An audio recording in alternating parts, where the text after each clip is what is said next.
It's back! Andor Season 2 started off this week with its first of 4 3-episode story arcs premiering. And even within this first arc, we heard the change over from Nicholas Bertel to Brandon Roberts as the composer. But today, I'm just going to be focusing on Episode 1, titled 1 Year Later. This is Star Wars Music Analysis.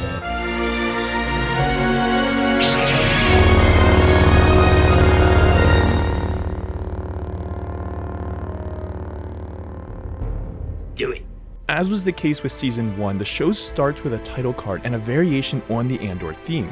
For Episode 1, we get something similar to what it sounded like during the first episode of Season 1.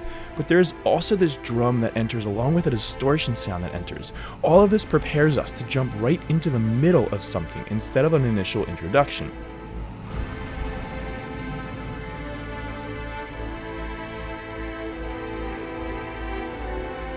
And then, we hear the Beskar chimes from the timekeeper on Ferrix that we saw in Season 1. And if you watched my Season 1 breakdowns, you know that this is a sound that I am very excited about.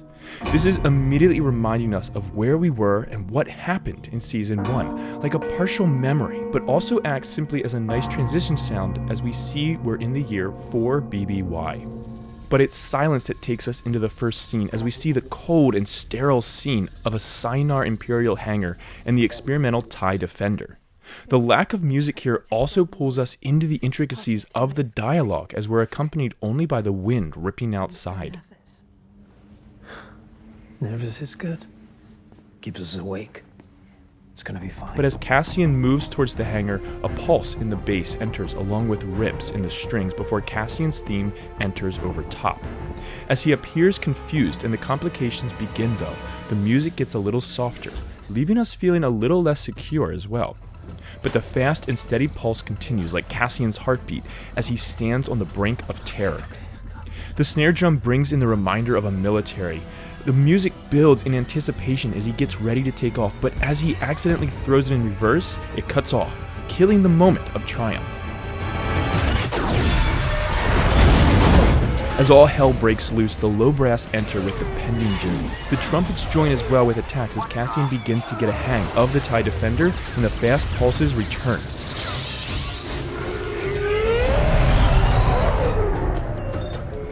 Pulses return a third time as he restarts the ship, restarting the intensity yet again. And I've got to say, this is one strangely strong TIE Defender, as it seems to be completely indestructible.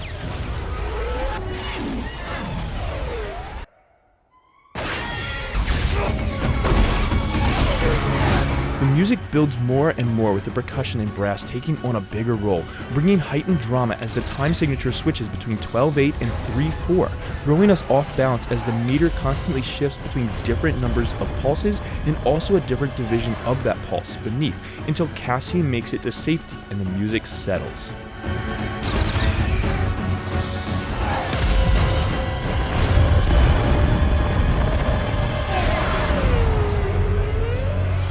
As we arrive on Chandrilla, the lightest music that we've heard anywhere in Andor up to this point enters. This is a light in an otherwise very intense score as we see the peaceful planet that's home to Mon Mothma. This new theme seems to enter as well then as we see Lita with her French showing off her dress.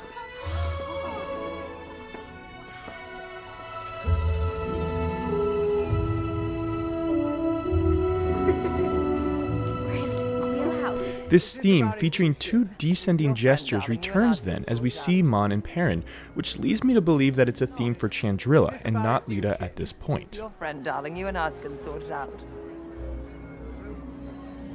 The music shifts abruptly then to chords in the strings, and then softly underneath, we hear Mon's theme enter. It's bolder and yet softer than it's ever been before as she's on her home turf, but the fear and anxiety still remain as well.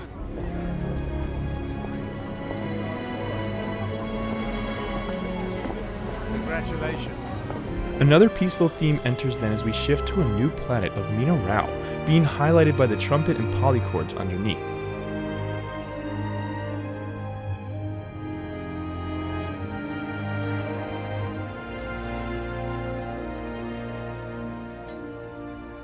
These Copland-esque chord swells continue as Bix and Wilman speak.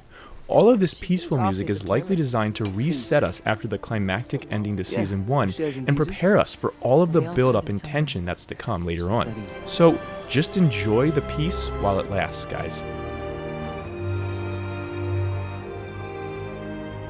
As Cassian sets down the TIE Defender, a low drone and eerie sounds fill the soundtrack, raising our fear at where he is or who he's about to meet.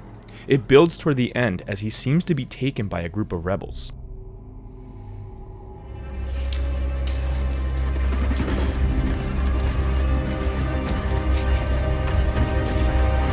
As Krennic begins to play a video for the Imperial higher-ups, a fanfaric orchestral track begins to play, reminiscent of something we would hear to open up a promo video from the 1960s or early 70s, which is roughly when this would have been placed in our own timeline.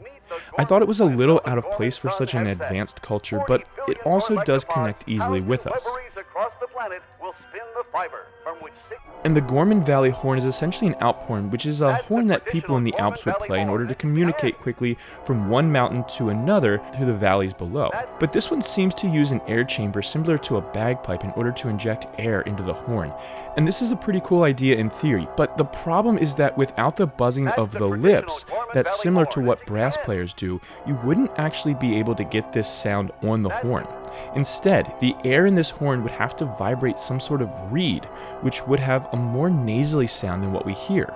But still a cool concept for anyone who hasn't spent 30 years playing a low brass instrument. As Krennic continues, the ISB theme enters. The interesting thing here is that the theme now seems to come to represent the entire Empire, instead of just the ISB, which, for me, actually takes away a little bit from its overall effect in the show. But what do you all think? Did this take away from the use of the theme at all for you, or were you waiting for Krennic's theme to come in and just never actually getting it? Any resistance, and you've been selected to help plan for that possibility. The back and forth between the Rebellion and the Empire through the rest of this episode keeps the tension in both scenes held as we learn more about both stories. Music enters occasionally to build tension or tie things together a bit more in transition scenes, but overall the silence keeps us engaged far more in these conversations. I'm still forming an opinion. Piece of advice. Back on Mina-Rau, the peaceful music breaks up that tension once more finally before we learn more about what's been going on with the old Ferrix crew. A variation of this new theme enters in the horn as the scene ends. We jump then to a party being held at Mon Mothma's estate, and with it we get a new jam that might become the Niamos of Season 2. How did you all feel like this holds up with Niamos from Season 1?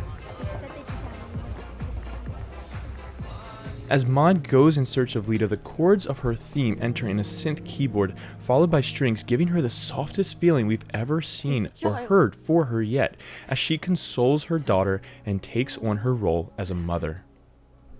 We haven't really heard Mon's theme completely out in the open yet. For that matter, the first episode is completely void of Luthen's theme, Cassian's is only heard once, there's no Rebellion theme, and the ISB theme is mostly just the chords as well. Bertel notes that this is a marathon, not a sprint, and that we already know these themes. He's being cautious not to overuse them and create cliches in a demonstration of a very well-controlled composer. This will pay off later in the season, I hope. But I'm also curious what all of you think. What did you think of this opening episode as we're reintroduced to all of the characters? What did you think of the music so far? Were you missing these themes that I mentioned as well? Tell me in the comments below what you think, and consider checking out my Patreon page using the link in the description, where you can help support this channel for as little as $1 a month, or download PDFs and MP3s of projects as I complete them, along with other perks at higher tiers. Please don't forget to like this video and subscribe to learn more about the music of a galaxy far, far away, and as always, may the be with you.